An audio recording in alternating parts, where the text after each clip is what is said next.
So, anybody else have stained Tupperware bowls like this? Want to know an easy way to clean them? Watch this.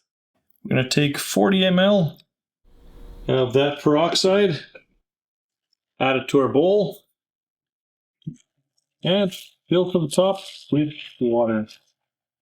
Then we're just going to let it sit. If you're wondering where you can pick up that hydrogen peroxide, you can grab it from your local grow shop.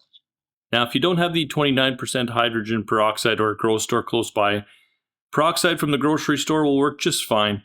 Just don't dilute it at all. Just go completely concentrate. And remember to be patient. Mine took just shy of 2 weeks to get it totally clean. So here's that same bowl after 6 days. And you can tell it's not perfect. There is still some tinge of red in the bottom. So we're going to give it another couple days and see if it makes any more progress. Now I've also had to take and add another 40 ml of hydrogen peroxide in here because it kind of looked like it stopped after about 2 days. So this is where we're at after 12 days. I'm going to call this good. You can see there is still a tiny little bit left over in here, and I could just keep this going for longer to get that all out of there. But I'm going to call this good.